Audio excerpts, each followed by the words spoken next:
tetap turut berduka cita bagi saudara-saudari yang muslim yang ditinggalkan. Tetap tabah kuat dan berdoalah supaya almarhum dan almarhumah diterima di sisi Allah Subhanahu wa taala. Karena itu yang saya yakini dulu.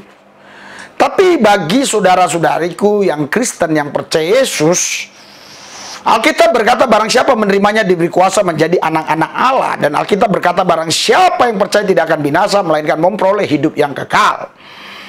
Dan Yohanes 14 ayat 1, Yesus. Salam Bapak Ibu Saudara-saudari dikasih dalam Kristus.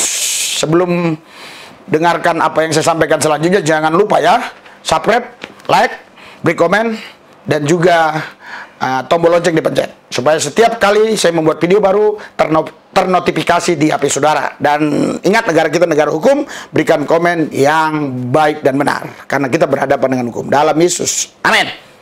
Salam Bapak Ibu Saudara-saudari yang dikasihi Yesus dan yang saya kasihi, berjumpa kembali dengan saya Pendeta Rusty Lubis. Kita masih ingat peristiwa yang terjadi Sabtu kemarin tanggal 9 bulan 1 2021, di mana pesawat Sriwijaya Air SJ182 Boeing 737-500 kehilangan kontak. Jadi berjam-jam tidak tahu di mana kapal pesawat tersebut. Tapi akhirnya ditemukan juga. Kurang lebih yang diprediksi jatuh pesawat tersebut ada di Kepulauan Seribu, antara Pulau Laki dan satu lagi Pulau Layang kalau nggak salah ya. Saudara, saya pribadi turut prihatin dan menyesalkan kenapa hal ini boleh terjadi. Kita boleh berbeda pandangan dan jangan berdebat, tapi karena ada pandangan-pandangan orang, sudah takdir, sudah takdir, sudah takdir. Namun pandangan saya tidak mengikuti pandangan seperti itu, karena saya percaya sepenuhnya bahwa Alkitab ini firman Allah. Karena Alkitab berkata, aku tahu rancangan-rancanganku terhadap kamu, bukan rancangan kecelakaan, melainkan rancangan masa depan yang penuh harapan. Dan beberapa ayat lain lagi tentunya ada yang menjadi referensi bahwa Tuhan merancangkan yang terbaik buat kita, bukan rancangan kecelakaan. Bagi mereka yang tentunya hidup di dalam Yesus. Karena saya ini berbicara dari sisi pandang firman Tuhan. Tapi kenapa pesawat Sriwijaya Air SJ182 ini bisa jatuh? Saya copy paste dari beberapa pakar, tentunya nama-nama mereka tidak saya ingat satu persatu, tapi tentunya ini akurat karena saya dapatkan berita ini, pelajaran ini dari Metro TV, dari TV One dan TV-TV lain. Para pakar mengatakan bisa saja ada komponen-komponen di pesawat itu yang memang sudah tidak layak untuk terbang. Kenapa itu bisa terjadi? Kata pakar tersebut bahwa seringkali di sebuah perusahaan itu yang seharusnya sudah ganti under deal, sudah ganti komponen-komponen, namun dicek, diperkirakan masih bisa layak terbang. Jadi diundur penggantiannya atau servisnya 1 bulan. Tapi biasanya kadang ada yang lalai. Bisa saja itu terjadi. Dan yang kedua faktor cuaca. Yang ketiga faktor manusia, bisa faktor pilot waktu take off, dan bisa banyak faktor. Jadi saya yakin betul bukan Tuhan yang mentakdirkan supaya orang ini dilahirkan dan nanti besarnya mati jatuh dari pesawat. Apalagi ada yang percaya orang itu sudah ditakdirkan sejak lahir nanti mati ditabrak kereta api, mati ditabrak mobil, mati menjatuhkan diri dari apartemen lantai 24. Itu tentunya tidak benar menurut pandangan Alkitab.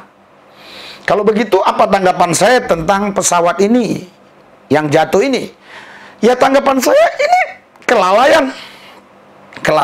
Dan harapan saya tidak boleh terjadi lagi di penerbangan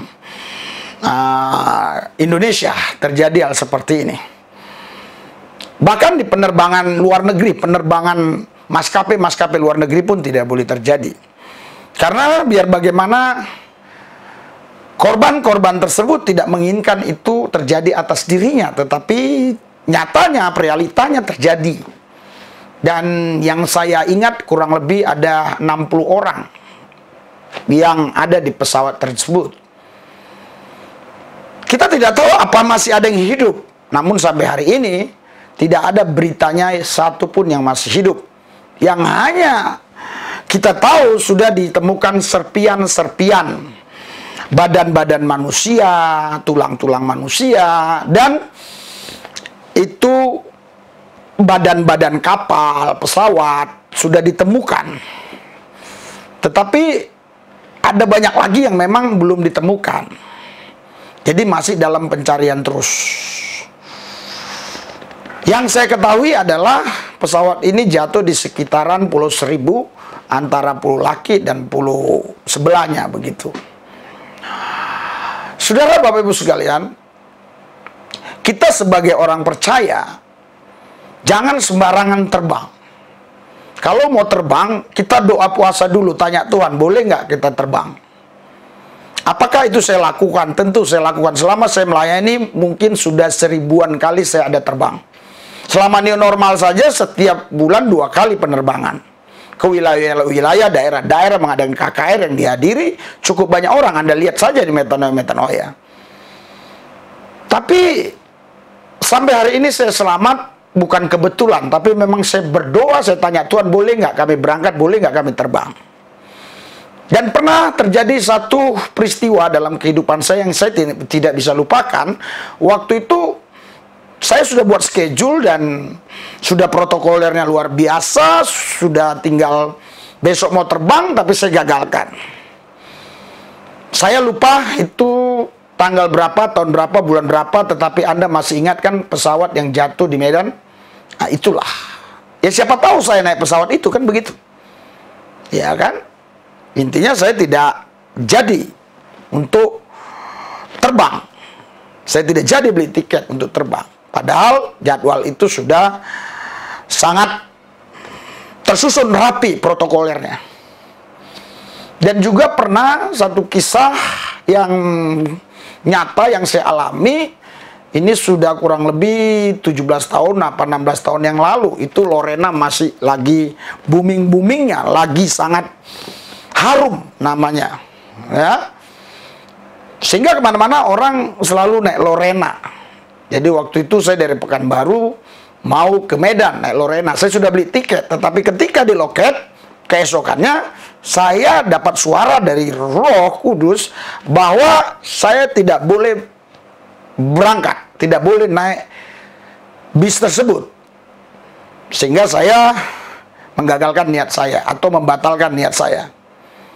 Dan tidak lama kemudian saya mendengar kabar bahwa mobil Lorena tadi terbalik di Duri Pekanbaru, kurang lebih perjalanan 3-4 jam. Dulu belum ada tol. Jadi seandainya saya naik bis tersebut, apa yang terjadi kira-kira? Saya tidak mau berasumsi, Anda sendirilah memikirkannya apa yang terjadi atas saya. Bisa saja sih saya selamat juga. Bisa saja juga saya luka-luka, tapi masih hidup. Bisa juga saya meninggal dunia. Namun karena saya menggagalkannya, luar biasa. Saya sampai hari ini sehat walafiat, masih bisa terus melayani Tuhan. Jadi saya tidak pernah percaya bahwa Tuhan mentakdirkan yang buruk untuk hidup saya. Dan saya tidak yakin bahwa mati itu dalam kondisi keadaan yang buruk. Jatuh dari pesawat lah, ditabrak kereta api lah, apalagi lompat dari apartemen lantai 24 itu tidak mungkin, saudara. Karena istilah mati bagi saya kurang tepat. Saya dijemput Yesus untuk kembali ke rumah yang sudah dia siapkan. Yohanes 14 ayat 1. Dia sudah siapkan rumah untuk saya.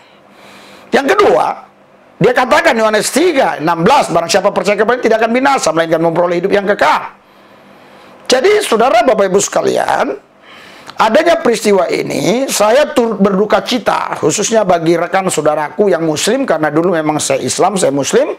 Keluarga-keluarga saya juga masih banyak yang Islam, yang muslim.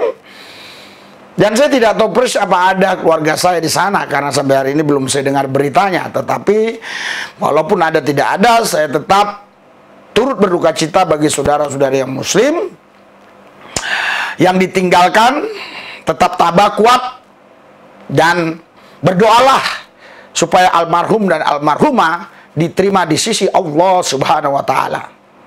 Karena itu yang saya yakini dulu. Tapi bagi saudara-saudariku yang Kristen, yang percaya Yesus, Alkitab berkata barang siapa menerimanya diberi kuasa menjadi anak-anak Allah. Dan Alkitab berkata barang siapa yang percaya tidak akan binasa, melainkan memperoleh hidup yang kekal.